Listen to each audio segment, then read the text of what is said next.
Sweeney Todd. Yes, that's right. At Lincoln Center in New York. She was fabulous. There's just something about a musical, isn't there? Yes, I can't agree with you more.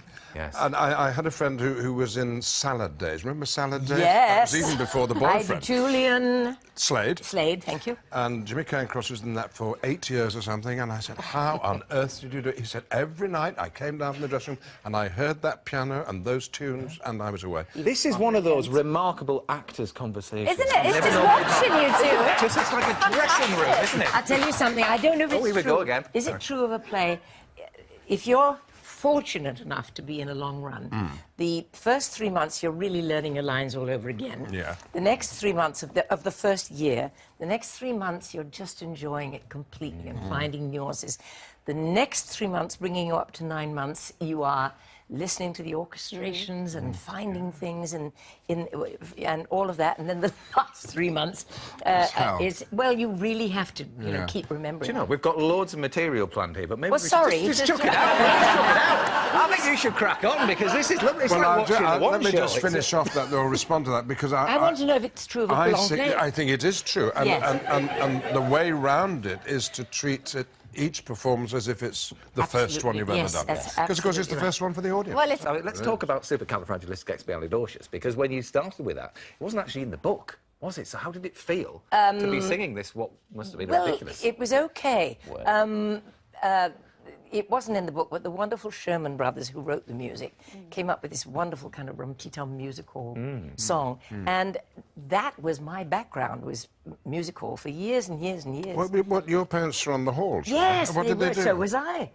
All over the place. I was You were a little act with them? Yes, eventually. Were you thrown about like Buster Keaton? Ted Barber and Julie Andrews, yes. And a lot of people remember them, too. They were a very good second top of the bill. Yeah. And my mum used to say, it's much better than being top of the bill, because you don't have any of the responsibility. But I bet you became the star, didn't you? Well, it did eventually do that a little bit. Yeah. A little bit, Yeah. Well, the reason you're over here, Julie, is because you're doing this fantastic evening which looks back of your life. Ala Jones is hosting with you, isn't Yes, Should be Ian. Ian should Well, be it doing should it. be I mean, Ian. I don't Oh, know I'm if going to be in the you're not audience. I'm going to be in the audience. he? Yes. So how would you sum up the night, then? Well, it's a speaking engagement that I've done many times. I did it in Australia last year, and I had a ball. And it's really me welcoming everybody to my living room, so to speak.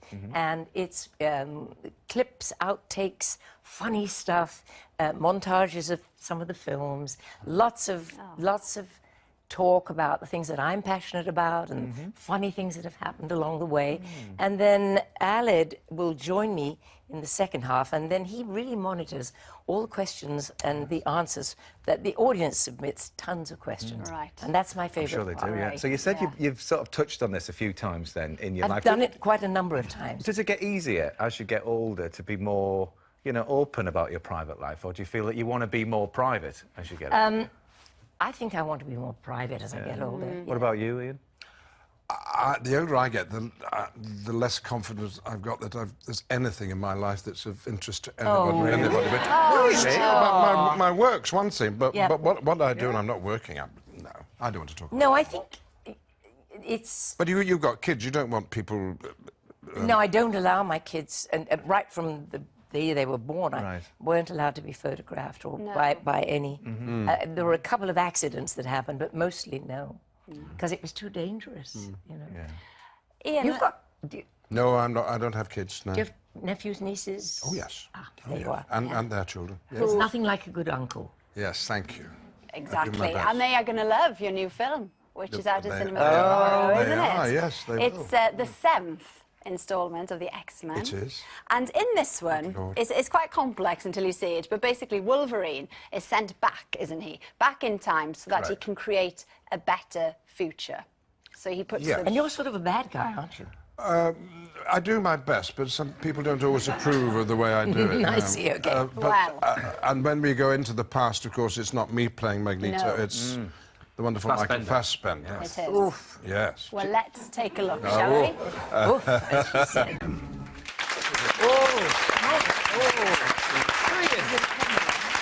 where we're going.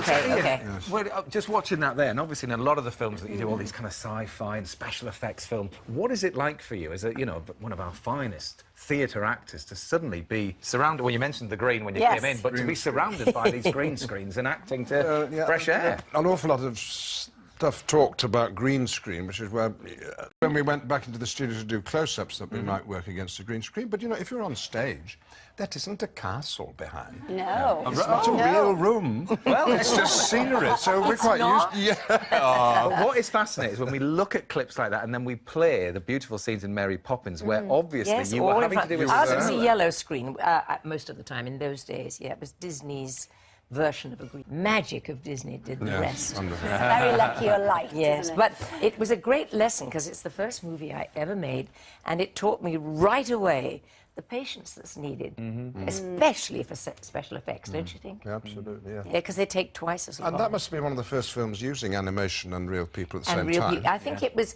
he tried it in a couple of movies, but very much smaller. This was very big for Disney at the time. Groundbreaking, really. Now, Julie and Ian, of course, have both played characters that are firm favourites when it comes to fancy dress parties. So now is your chance at home to show your versions to them. Yes, come on, everyone at home. Send us your Magnetos, your Gandalfs, your Richard III's, your Marias, and your Mary Poppins to the usual address at theoneshowbbc.co.uk. Can I just tell you Go on, something yeah. about one of Julie's frocks in Sound of Oh, Music? yeah, we'd love to One hear of your frocks was auctioned, and the lucky bidder was Peter Jackson, who directed No. Lord of the Rings. Which Wow. It's at home in Does New he Zealand. wear it, or has he just won it? Well, I said to him... Don't answer that, it's all right. No, I won't. I said to him at a party, has Fran, your wife, tried it on? And he said, well, yeah. And he said, hey, Fran, he's asking about Julie Andrews' frock, and she said across the party, no. No. So I don't know where... I'm a huge fan of his, my God. Well, listen, Peter, if you're out there, put the dress on. Send in a picture. Now, as we mentioned earlier... You've been doing quite a lot of research, or you have done in the past, medical research. In about 1972 or something. All on DNA? All on DNA and RNA and all of that. I had an idea for a book. I saw the name Whangdoodles, and I thought, oh my God, long before I wrote the book, I said I'm going to write a book called The Last of the Really Great Whangdoodles. And it was all about being the last. He needed a mate, and so they had to, I had to research like crazy. Could it be done? And yes, indeed it could. Wow. And with DNA and finding getting a suitable donor and all of that. Yeah. Do you know, we were talking about maybe doing a DNA film, so maybe if you're free, you Well, could maybe do that for us, Julie. That would be You've got wonderful. a little bit of time in your schedule. Is it right that you used to be able to Well, pick yeah, up that sound and have a my whistle? parents, towards the end of the war, which is when the doodlebugs were coming fast and furious, it was towards the end, but no housewife could bake a cake or do their washing or get the laundry done or anything, change the beds, so that my mum would stay in the house till the last possible moment, and Muggins would have to go out and sit on top of the shelter with a whistle and an umbrella because it was always raining. And I protested mightily, but no, I could tell the difference then, I don't know if I still could, between a doodlebug and one of ours. And when I heard a doodlebug coming, I'd blow the whistle and everybody would run into the shelter. Yes. And the umbrella, did you then float up into No, the air? no. Nice. But of course, one day I forgot to blow the whistle. I wouldn't go. I was pouring with rain, and so many neighbours came around and said, bloody hell, why didn't she blow her whistle? We were all caught unawares, So they'd been relying on it. Wow. Well, Dan's found these brilliant audio files, so we can actually hear the sound of the doodlebug now. Let me hear. Here we are. It had a drone. Still familiar. Yeah. Yeah. It's a horrible There. noise, actually. Does I don't know if anybody else remembers, Yeah. And Ian, what was the moment for you when you first went to theatre and thought, this is it for me, this is what I want my life to be? You will know who I'm talking about. I saw Ivor Novello in King's Rhapsody. Oh my God! No. It wasn't with Anna. I love this. No, not Anna Neagle. It was Vanessa Lee. Yes, and, that's right. Olive Gilbert and the Yes. Zena Phyllis Dare. Oh my God! Bobby With Andrews, Yes. no relation. No, but Zena was in My Fair Lady. Oh, yes, of course she was. She was in the My Fair Lady production in London. But you see, Ivor Novello was before Oscar and Hammerstein, before his Lloyd music Webber. was He was our lovely. great Welsh, the great Welsh We'll Gather composer. Lilacs. We'll Gather And with Lilacs. that crossover, is it fair to say that you came to film fairly late? No, because I've made films ever since I started. They were all so bad you never saw them, thank goodness. The very, very first film I made was called The Bells of Hell Go Ting-a-ling-a-ling, and it was a First World War movie, adventure movie, set during the summer in Switzerland, and it was taking advantage of the success of Sound of Music. There were lots of kids in it. Wow. There was no music, but I think they actually did sing a bit. And the snow started early that year. Well, it and can, started yeah. snowing, and the whole film was abandoned. So Ooh, and it was the best thing that ever happened to me. I got £4,000, my entire salary, and meant I could put it in the bank and go and work wherever I wanted. For the big success, there was Richard III. That was the film that actually catapulted you into the big time, so to And I speak, think in the that's world when of film. film people thought, oh, well, perhaps he doesn't just shout all the time. Yes. Oh, you did. And honestly, I'd you had a say real you effect do. on me with that. Let's just have a I'd look love at one of to those see it. key speeches. Ah, beautiful. And Maggie. And Maggie Smith there, playing my mother, yes. She wasn't best pleased about that. But the technique there, because you make it very accessible. Well, when I you went watch to a the speech. Julie Andrews School of Diction. You can But tell. you can't pretend that you couldn't sing, not with that voice. Ah, well, thank you. Yes.